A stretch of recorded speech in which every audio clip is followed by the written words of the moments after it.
Employees at an escape room. What was the weirdest things you've witnessed through the cameras?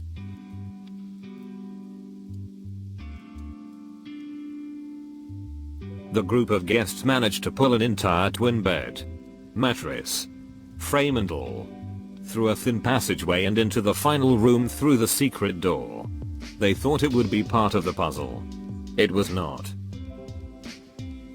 There was a room with a bed in it. Instead of continuing to follow the clues, 2 guests proceeded to put themselves to bed and then take a nap for half the time.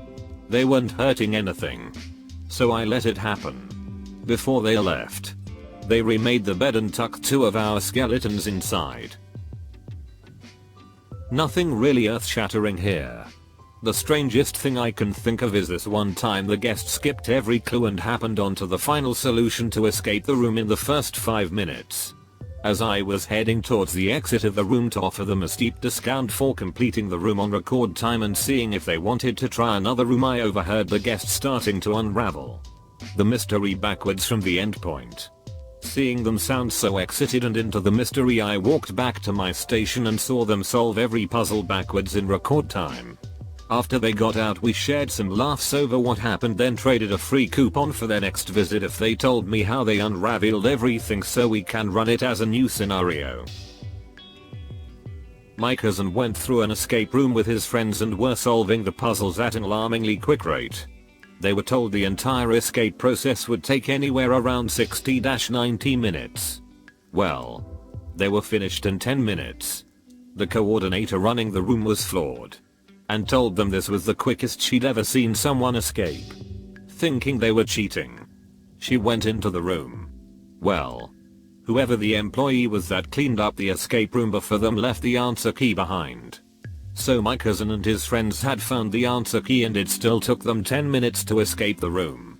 They got a refund and were asked to please try again.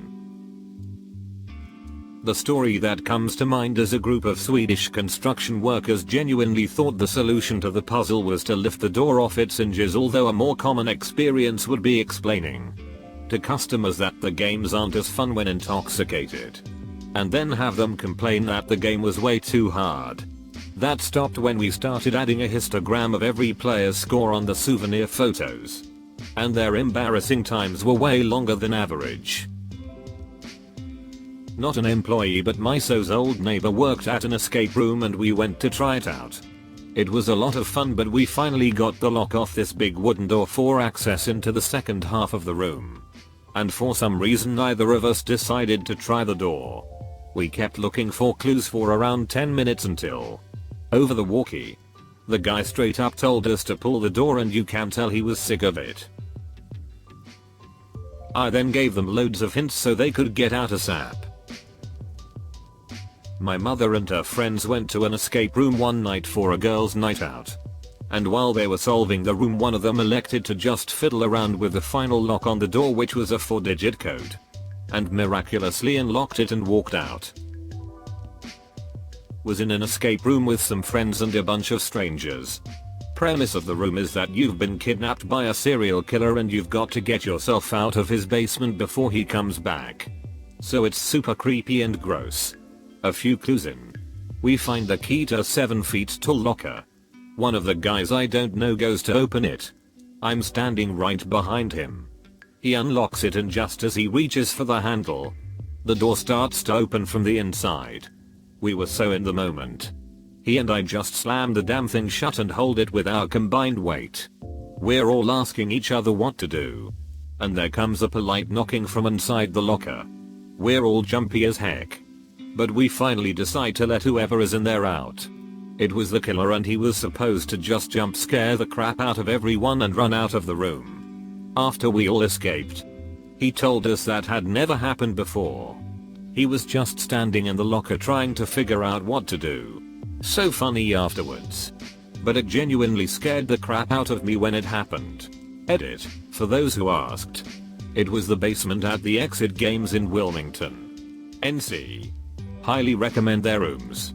So clever and well planned.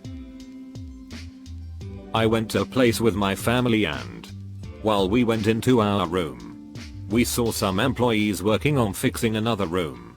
Apparently someone from a group before ours decided the only way out was to shoulder charge the door, which wasn't all that strong, and ripped the entire thing out of the frame. I guess they technically succeeded. I asked an escape room employee this once. Our room had a big metal safe. One guy who played in that room just picked up and carried the safe around the entire time. Honestly, most of the odd stuff that happens is because us employees forgot to reset one part of the room. The worst was when this new employee reset a room for the first time by himself. He locked all of the locks, but never actually locked the door of each safe to itself. So the customers were able to open everything like there were no locks at all. He eventually became assistant manager at our store. We were desperate. Not an employee. While looking for a key, I put my hand in a box and pulled out a stuffed rat tied to a cord. I was convinced this was important. Stuck my fingers up a tear in the stuffed toy's arsehole and started yanking out its stuffing, convinced I'd find a key. A clue. Something. I was quickly warned over the phone by an employee that the rat was just part of the set and to please leave it alone. TLDR, got in trouble for fingering a toy rat at an escape room. We had Zed a group that, within about 30 seconds, worked out the code because one of the guys figured out a clue from the first 2 sentences from the video. They were pissed off. Yeah, this one guy literally walked in and kicked the door down and walked through. His friends and I just stood there like, okay then. My husband and I did an escape room a couple months ago for the first time. It was serial killer themed. So when we took the blindfolds off, we were chained in a dirty, dimly lit bathroom. After getting free, we picked up this dimmed oil lantern that flickered to be creepy. We crawled around the room gathering tools and sharing this tiny flickering lantern. We solved about 4 puzzles in 40 minutes before discovering they had left us flashlights on a table to use. Best escape room story I ever heard was someone flying home for Thanksgiving while his sister had persuaded their parents to try out an escape room together. They arranged it with the staff so he was waiting for them in the second room. Not that crazy, but a fun story. That's a really ambitious NSFW tag. So there was this group of 5 or 6 teenagers in this one room. And at some point when they open a secret door, the lights go out, making it almost pitch black in there. Now the cameras we look through obviously change to using IR light. And I immediately see 2 of them go in a corner and start making out. So yeah. Pretty weird having to see that while they're friends, less than 2 meters away, be oblivious to what their friends were wasting their time on. Lol.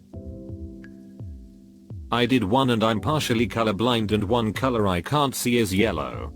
Early on, I found and announced the word date written on the blinds on the door in white. The last lock was a color number based lock, match the colors to the numbers, and a hint told us which ones we should have found, including white and yellow. We had 2 white numbers. One we thought was a clue to something else as it worked. After 10 minutes, we finally shouted out for a hint and they told us where the yellow was. My friend who requested the hint looked and shouted to us who checked the 8 on the door besides me, and it turned out it was just me. We hear him shouting, for frick's sake. How could we forget he's fricking colorblind? He shouted back to them I was the only one to see it and I cannot see yellow, and we hear them erupting in laughter along with a group doing the one next door. We're all laughing too by this point. We got out in under 55 minutes. I worked at one, but our game masters were in the room as hosts actors. As the host of the room, my job was to make sure the guests were on the right track and being safe. As an actor, I also had the job of immersing people in the room's environment. I mapped out a Santa Christmas themed room where the room host basically acted like Buddy the Elf. And the plot of the room revolved around escaping from Santa's office. There was a key on the Christmas tree, taped to a candy cane. The way we hid it, it was one of those things where you didn't see it at first, but once you did you couldn't unsee it. Some groups found it quickly, while others never did without help. If your group was pleasant, but struggling, I usually sang about candy canes until you caught on. If you really weren't getting it, I'd make a show out of gasping for air and singing it in one breath.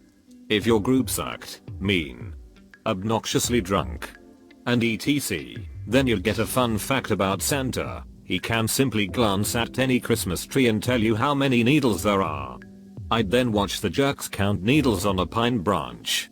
The highest number counted was somewhere over 300. At that point they'd ask, how is this a clue? I'd say, clue? It's just a hobby. Oh look, a candy cane, and start singing about them. This is not super relevant to the question, but a few years ago I went to an escape room to meet a Tinder date for the first time. He had paid for the session online and told me to get there at 7. He just didn't show up? Question mark. I ended up completing the escape room with one of the employees there, because she felt bad for me and the session was already booked, lol.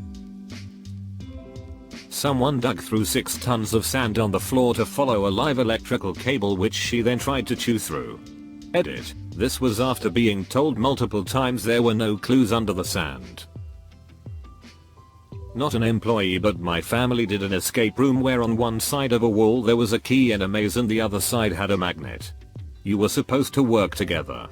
One person calling out instructions for the maze and the other navigating the magnet. My dad spent half an hour just playing with the magnet, successfully finishing the maze himself. When we finished the room, the employee came out and told us he never saw anyone do the maze on their own. I had a girl pee herself in one of the rooms. It's important to note that our escape rooms aren't meant to be broken out of. You have a set objective in the room, so the doors are not locked. She could have left the room at any time. She just chose not to. I never got a chance to ask her why, as they left relatively quickly. I'm not an employee, but once my friend saw a kid try and suffocate another kid with a blanket in the escape room. The hole in the wall isn't part of the game. Someone yesterday tried to escape by digging a hole into the wall, even though we were on the first floor, is what they told us before we entered. I don't know if this was one of the weirdest, but my friends and I turned off the escape room. There was a box on the wall with a pinhole in it. In a chest, we found a hat. On the hat was a hat pin. The hat pin fit perfectly into the hole in the box. Inside the box was a big red switch. We flipped the switch. Suddenly every single secret door opened. The lights turned on. The video projector switched from showing spooky words to showing a Windows desktop. And the music and sound effects all stopped playing. It was very confusing. About 2 minutes later, one of the employees came in shaking his head in disbelief. Apparently we found the kill switch and turned the whole thing off. He had to reset the entire room, and then perform the actions in order to get the gamma stood back to where we had been before he killed it. This took about 20 minutes. When we were led back into the room, we had only 5 minutes left on our timer. Miraculously, we completed the room with 34 seconds to go. Management has assured us that the hat pin has been removed from the room as a result of our incident. One of my friends works for a mobile escape room, like a double-wide trailer that moves around for various festivals. And he told me that before he started working there, our extended Christian family had arranged a fun outing and the owner of the business had family-friendly versions that they approved of. I don't recall what the scenario was, but at one point, the family was so heavily divided. One stabbed the other with a pocket knife. My friend told me that he had to cover shifts where the employee who was working that night had to go to trial as a witness. I work as an actor in an escape room. Fun fact, only 6% of escape rooms in the US use actors in the room with participants, and one of our rooms has a prop toilet. You can tell where this is heading. Everyone always thinks it's a great idea to get drunk or high, or both, before they go to an escape room. Like that will somehow make you smarter. There were probably 9 participants doing the room and one of the old guys had to pee so bad but didn't want to say the safe word to be let out of the room. He thought he was being sneaky and went over to the toilet to take a pee. But even when it doesn't look like it, we're paying attention to the entire room. Luckily I caught him before he whipped it out and took a piss. He was then escorted out of the room. He then spent the next 10 minutes trying to knock the door in to be let back in. Where the other employee was I don't know. They didn't even solve the room. Hi there. Look, if you enjoyed the video, well, why not go ahead and hit that like and subscribe to Reddit Stories. In fact, if you want to see even more responses to this thread, well then, take a look. There's the link in the description below. And remember, show some love to those authors while you're there. And I look forward to seeing you next time.